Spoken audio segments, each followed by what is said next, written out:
guess where we are? We are in Isla Mujeres. I don't even know if that's how you pronounce it properly, but I'm Australian and we'll probably just shorten it to 2 syllables because that's what we do. I think I'll just call it Isla. Anyway, there's Jorge, our saviour. Now we got to go. God knows what I'm going to do. I'll leave that to Margarita. She speaks Spanish. Well, not Portuguese, she's Spanish. I'll just get towed along. But it looks pretty nice. It's a bit more developed than the places I've been to. I think I'm going to be a fish out of water. But we'll give it a crack, hey? Now at Marina El Milagro, after exciting crossing, we had to come here because with no motor and no holding anchorage spot, that was not an option. So now we're safe here at the marina and ready to fix the motor with time and not have to worry about dragging. So as soon as we set foot on land, we have to be seen when you get in a country by boat by 5 authorities. You have to be seen by the port captain, immigration, customs, agriculture, and the health department. So, port captain, he wants to see your papers for your last place of departure. Customs, normally they check your boat to see what you bring. Usually they want to know if you bring any firearms, if you bring alcohol, booze, tobacco, because some of those things are illegal. You cannot bring them in the country, you have to buy them here. Then agriculture, they check your fresh stuff, your vegetables, your meat, and your fish, because in some of the cases they're going to confiscate it because you may carry a bacteria or some disease that is going to be bad for the country that you're coming in.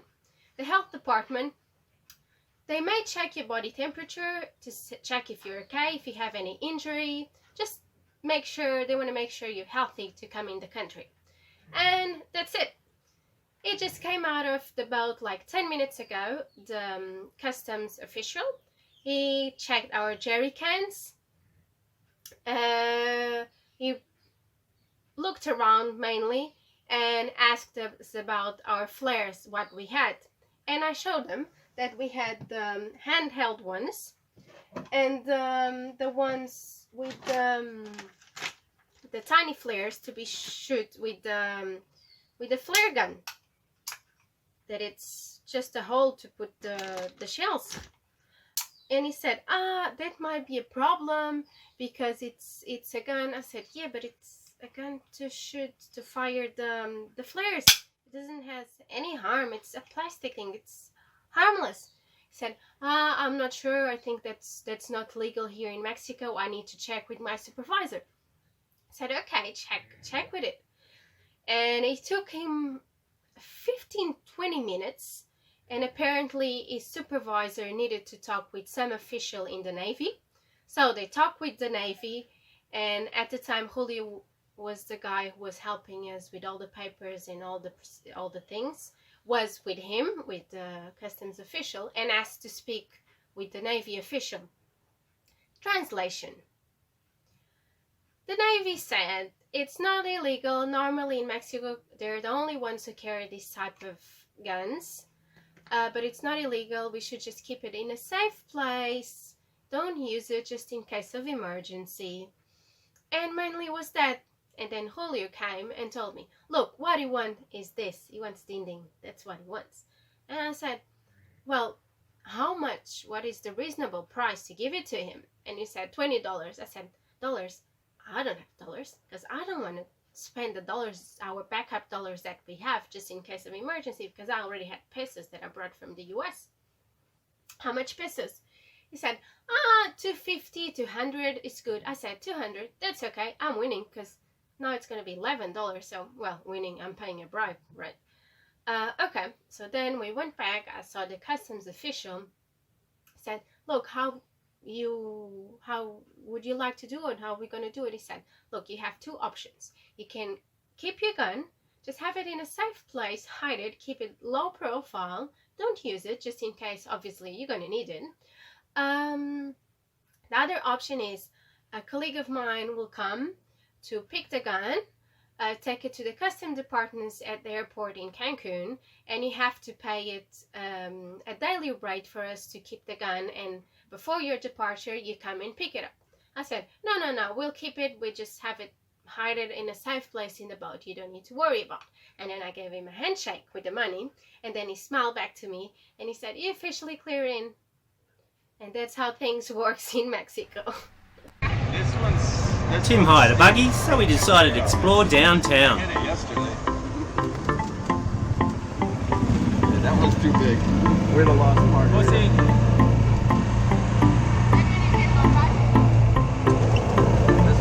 Ready? Hold on.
Believe it or not, this is not even packed. Yesterday it was unbelievably packed, and I thought, I didn't take any footage. I should have. I was going to do a bit of a joke. Come to Isla Mujeres, feel all the serenity. Well, if you think this is packed, this is nothing. It's just people everywhere. But today it's not so bad. Alright, I'm getting out of here. So what happened with the motor?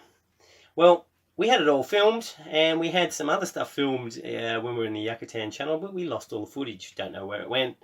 As you know, when we were on Long Reef, we had pretty dodgy gear. Well, we lost all of that dodgy gear, now we have no gear. So bear with us. So I have to do this little fill-in. So we got to Isla, and we had the motor hydraulically locked with water in the engine. And we didn't know, but it was actually quite an easy fix. Basically, we removed all the injectors and cranked it over until there's no more water coming out. Put the injectors back in, rebled the system, and guess what? It started. And then we changed the oil just in case there was water in the oil. And now the engine's working fine. But we still don't know why it happened. Why did we get water in the first place? Although I think I know why. And we'll just have a look at this diagram and I'll discuss it. This is the exhaust system I inherited on the boat, and it seems fine. We've got a nice generous loop. This is about 2 feet. I've got a valve here that I can close if we've got big seas, so water will not get smashed up into here. Muffler, water lock. What I've been told, the volume of the water in the pipe from here down to here must be less than the water volume of the water lock. And from my calculations, that's correct. I've got an anti-siphoning device, so when the engine stops, if water starts to fall back here through gravity, it won't siphon back up because there's a little valve here that opens and puts in air and it stops the siphoning action. I've checked that out, that's all good. These are all good. And now, basically, I'm just checking the elbow here, just make sure it's just not corroded and water is just spilling into the exhaust system. I should be lazing on the beach, but we got to sort this out. So, we checked all the loops, the anti-suction valve.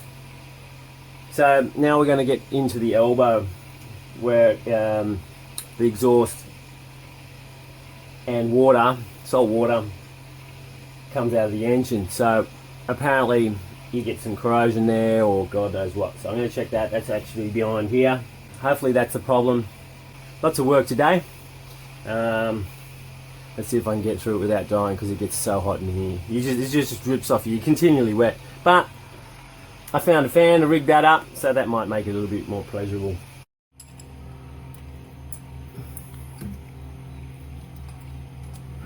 Okay, update. We've got a broken stud in the exhaust elbow in the most difficult location, the one that's tucked right up. So I've got to take the heat exchanger off the exhaust, and because it looks like he's tried to drill into it to then tap it out, and he's gone off onto the side and he's buggered the whole thread. Boats. People working on boats, and you inherit their problems. What a lovely guy he was. Top stuff, mate. Top stuff. He might have been related to Sal.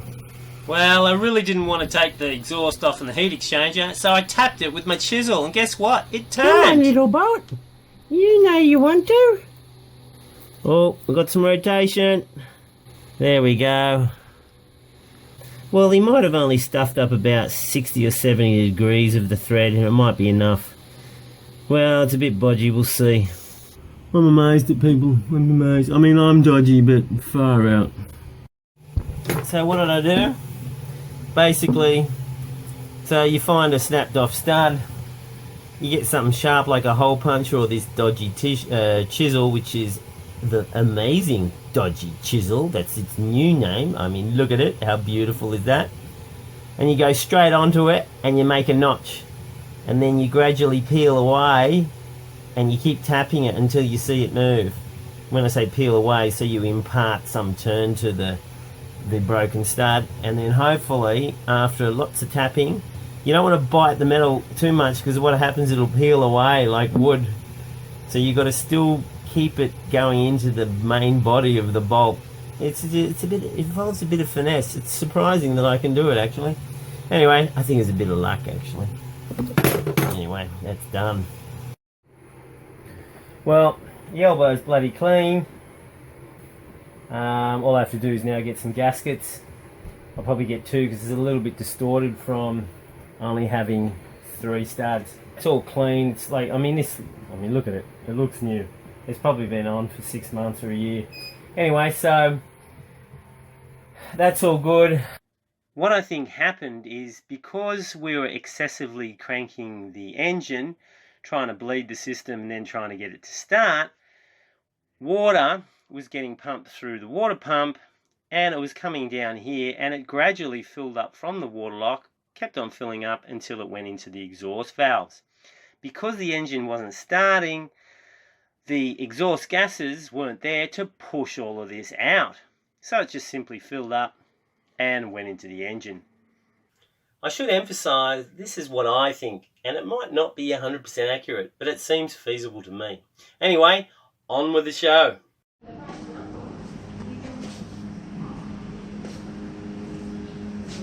We're going to southern part of the island to check my ruins.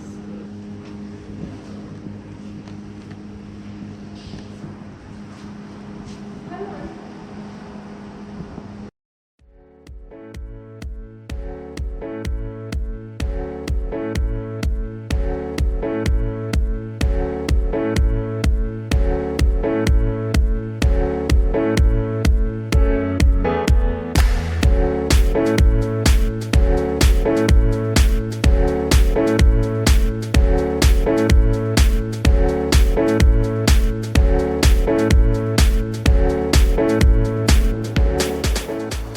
I think we're close.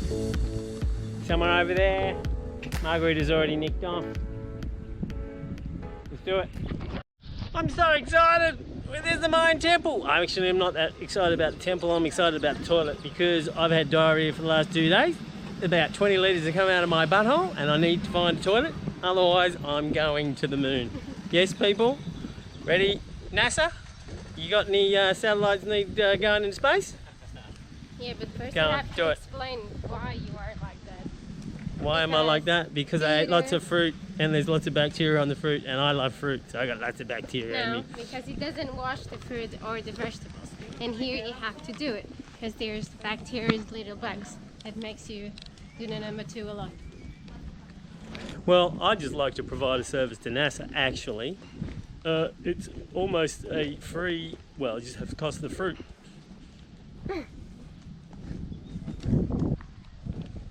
I don't know why she's smiling. It's really quite disgusting.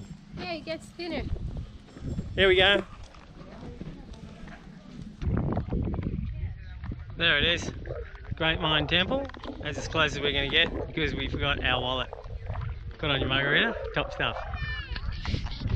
Don't you worry. We're going to try and sneak in.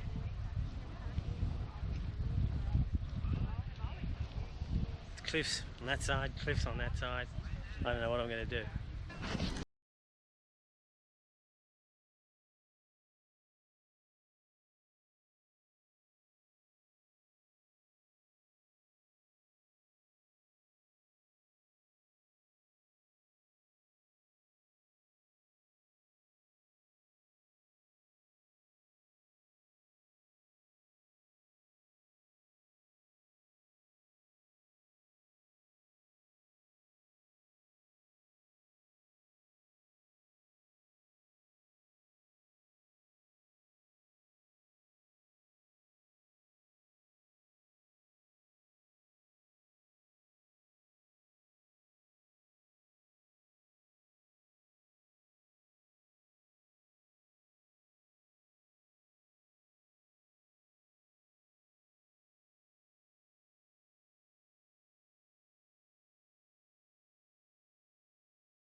We've got to run the gauntlet of the ticket collector. Margarita's a bit worried. This is what we do in Australia. How blue is the water? I know, no girls in bikinis, but how nice is that water? You have to put up with me. Okay, we made it past the ticket people. Now we're going to run. Oh, Margarita would make a terrible criminal. She gets too nervous and goes, "Oh, they're watching us. They're looking at us. They're looking at us." Oh, no. Amateur. It's alright, I'll show her. By the end of 2 years, she'll be a right royal Australian convict, just like me. It's in my blood. 250 years, people. 250 years. You can take Plukky out of the country, you can't take the country out of Plukky. Alright, we got a problem with our ladder. It doesn't go vertical, it actually swings under when you lift yourself up. And it's a real bitch to get up.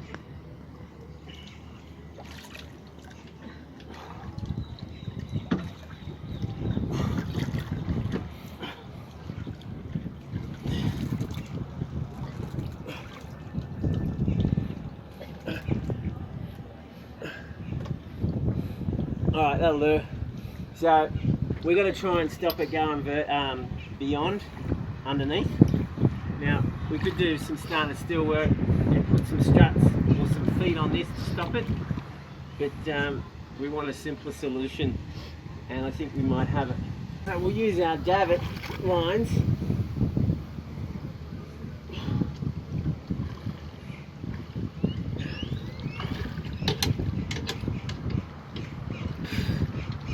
Because I'm absolutely sure that this ladder did not come with this boat.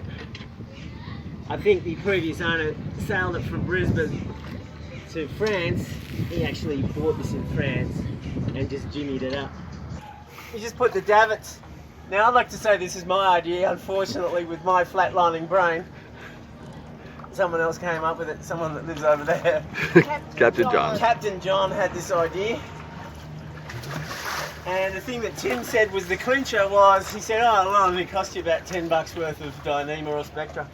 Well, we're not even doing that. We're just using our davit lines. Come on, beautiful Margarita, see if it goes vertical, see if you can easily climb up now.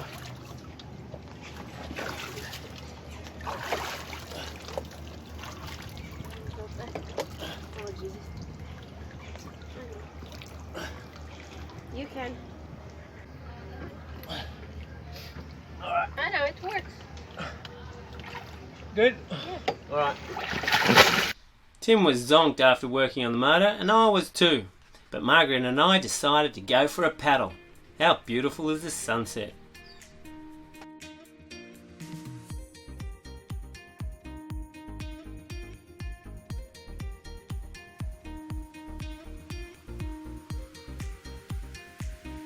Come on, muscles.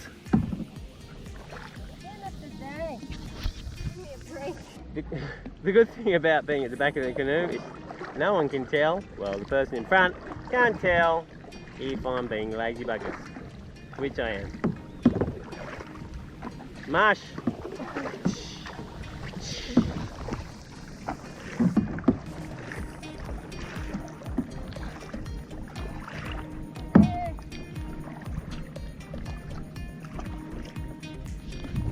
At the end of the day, another beautiful day at Isla Mujeres. We bought some of the gear that we needed. Incidentally, one shop that we needed open, it should have been open, it's a Thursday. Apparently when we got there, it was closed for stock taking for a few days. So we can't get what we need there, so a little bit of bad luck. More bad luck to throw in the pot. But we've started to think that because we're having so much bad luck with everything, that we're going to celebrate every bit of bad luck. Because, well, there's nothing else we can do with it.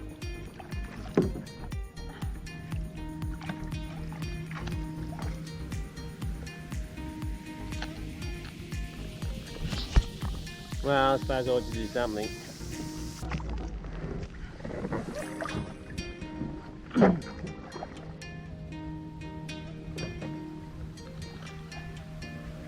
There you go. My job is done. Okay, that needs to go up there. That's it, gentlemen.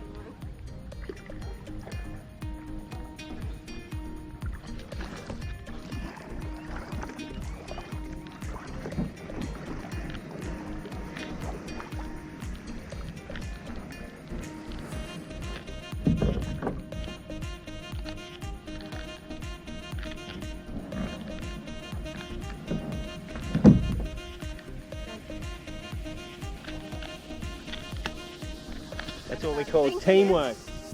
Teamwork.